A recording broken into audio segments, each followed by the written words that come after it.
अष्टमी नवमी म्हणलं की आपण करतो कन्यापूजन. तर कन्यापूजन म्हणलं की ही अशी पूर्ण थाली. तर त्याच्यासाठी बनवणार आता आपण चण्याची भाजी, रव्याचा हलवा आणि गरमागरम अशी पुरी.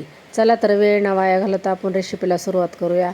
नमस्कार तुम्हा सर्वांचं पुन्हा एकदा चव्हाण किचन मनापासून खूप खूप स्वागत आहे. चला तर मग आता आपण रेसिपीला सुरुवात करूया. हे बघा मी चणे घेतलेले आहेत, मी रात्रभर भिजत ठेवलेले आहेत आणि 2-3 पाणी असे चांगले स्वच्छ धुवून घेतलेत. आणि आता ह्याला आपल्याला कुकरला 1-2 शिट्ट्या काढून घ्यायच्या. आता हे चणे मी कुकरमध्ये टाकून घेणार आहे. तर आता आपल्याला ह्याच्यात चणे उकडतील एवढंच पाणी घालायचं आहे आणि अर्धा चमच मीठ घालून घ्यायचं आणि नंतर आपण झाकण लावून ह्याला 2 ते 3 शिट्ट्या काढून घ्यायच्या. आणि हो, तुम्ही जर नवीन असाल तर माझ्या व्हिडिओला लाईक करा आणि चॅनलला सबस्क्राईब करायला विसरू नका. चला तर आता आपण पुऱ्यासाठी पीठ मळून घेऊया. हे बघा एक मोठा असा खोल्या भरून मी गव्हाचं पीठ घेतलेलं आहे आणि त्याच्यात चिमूटभर मीठ टाकलेलं आहे.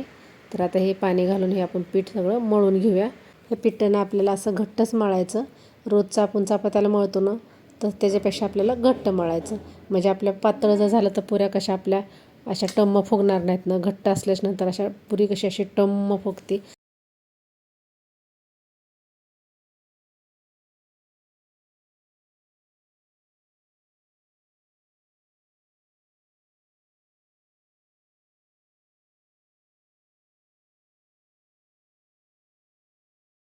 तर बघा आता हे पीठ आपलं मळून झालेलं आहे. बघू शकता असं घट्ट चांगलं झालेलं आहे, मऊसूत झालेलं आहे.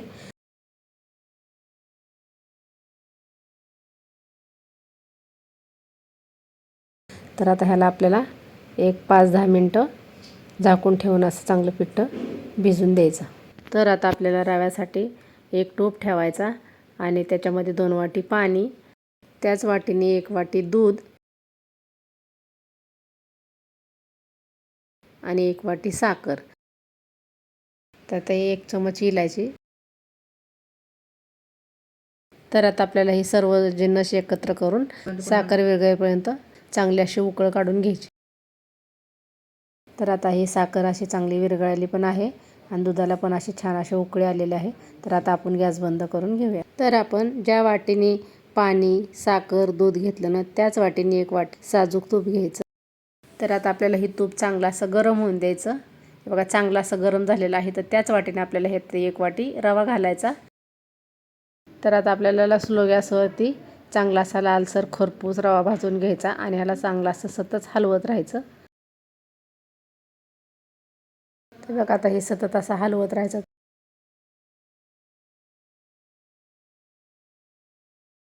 आता आपला रवा भाजत आलेला आहे, एकदम असा खरपूस लालसर झालेला आहे. तर आता बघू शकता तुम्ही की असा मोकळा मोकळा असा झालेला आहे आणि चांगला असा फुललेला आहे. मला 2 ते 3 मिनटं हा रवा भाजायला लागलेला आहे. तर आता मी ही काजू आणि बदाम कापून घेतलेले आहेत, हे 1 मिनिटभर ह्याच्यामध्ये परतून घेणार आहे. म्हणजे आपले काजू बदाम भाजले जाते. बघा आता रव्याचा कलर पण आपला चेंज झालेला आहे. तर रवा आपला भाजलेला आहे चांगला. तर आता आपल्याला ही दूध आणि पाणी, साखर आपण जे गरम करून घेतलेलं होतं ते ह्याच्या रव्यामध्ये आपण टाकून घ्यायचं. पण टाकताना की लक्षात ठेवायचं आहे की थोडंसं लांबूनच टाकायचं, कारण हे दोन्ही गरम असल्यामुळं हे असं उतू आल्यासारखं होतं, म्हणून लांबूनच टाकायचं. तर आता ह्याला चांगलं सतत असं हलवत राहायचं, म्हणजे आपलं हे पाणी टाकलेलं, दूध टाकलेलं हे ऑब्झर्व करून घेईन रवा सगळा. पण तुम्ही घाबरू नका, हे पातळ होत नाही. तर मला जरी वाटत असलं तरी जास्त होतं आहे, तर अजिबात जास्त होत नाही आहे. हे सगळं आपला रवा हे ऑब्झर्व करून घेतं. तर बघू शकता आता आपला हे रवा चांगला असा घट्ट होत आलेला आहे. हे बघा पूर्णपणे सगळं पाणी ह्याने शोषून घेतलेलं आहे.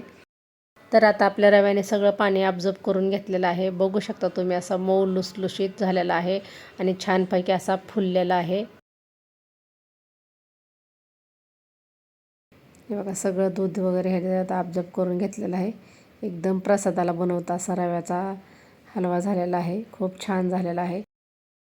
तर आता बघूया आपण कुकरला चणे लावलेले ते काढून घेऊया. तर आता आपले चणे बघू शकता चांगले शिजलेले आहे. तर आता ह्याची आपण भाजी बनवून घेऊया. तर आता आपण या भाजीला तडका देऊन घेऊया. हे बघा 2 पळ्या तेल टाकलेलं आहे मी. त्याच्यानंतर आपण चांगलं असं तेल गरम होऊन द्यायचं.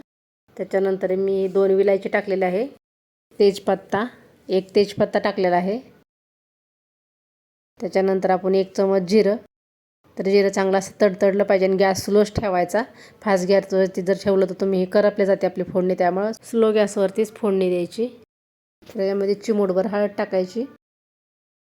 तर 1 चमचा धना पावडर, 1 चमचा लाल मिरची पावडर, अर्धा चम्मच काळा मसाला आणि 1 गरम मसाला 1 चम्मच. त्याच्यानंतर आपण चांगलं असं परतून घेऊया थोडंसं. गॅस कमीच ठेवायचा, याला फास्ट ठेवायचा नाही. फास्ट जर ठेवला तर आपली करपले जाईल फोडणी, त्यामुळे गॅस कमी ठेवायचा.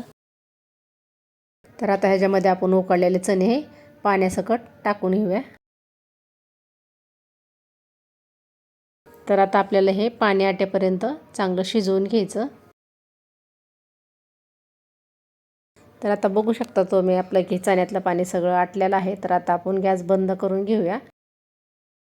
त्याच्यानंतर आपण थोडीशी ह्याच्यामध्ये कोथिंबीर घालून घेऊया. तर आता आपण गॅसवरती कढई ठेवूया आणि त्याच्यामध्ये पुऱ्या तळण्यासाठी तेल गरम करायला ठेवूया. तर आपलं तेल गरम होते तोपर्यंत आपण पीठ बघूया कसं भिजलंय ते आपलं. अरे बघा, बघू शकता तुम्ही की असं मऊ लुसलुशीत झालेलं आहे पीठ आपलं. कणिक चांगली भिजलेली आहे. तर आता ह्याच्या आपण एकसारख्या गोळ्या करून घेऊया, म्हणजे आपल्या पुऱ्या पण अशा एकसारख्या येतील.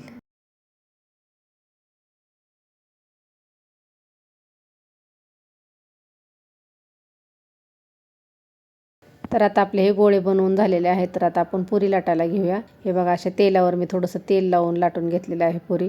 तुम्ही पाहिजे तर पिठावर पण लाटू शकता, पण तेलावर पण अशी छान अशी लाटता येते.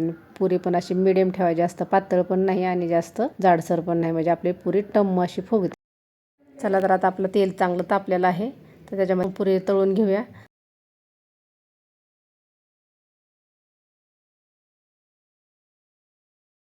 तर असं थोडंसं असं हलकंसं झाऱ्याने त्याच्यावरती तेल टाकायचं, म्हणजे आपली पुरी चांगली तळल्या जाईल. हे बघा, असं तेल टाकायचं त्याच्यावरती, म्हणजे आपली पुरी चांगली टम्म अशी फुगते पण. तर पुरी अशी पलटून घेतली ना, थोडंसं असं हलकंसं वरतून झाऱ्याने दाबायचं, म्हणजे आपल्या कडा वगैरे अशा चांगल्या तळले जातील. तर बघू शकता आता ही आपली पुरी छान अशी लालसर तळलेली आहे. तर आता ह्याला आपण काढून घेऊया. तर सर्व पुऱ्या आपण अशाच करून घेऊया.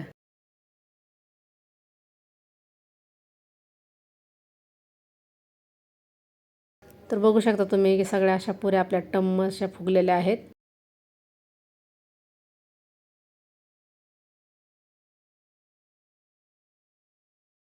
तर आता आपल्या अष्टमीच्या कन्यापूजनसाठी पूर्ण थाळी बनवून तयार झालेली आहे.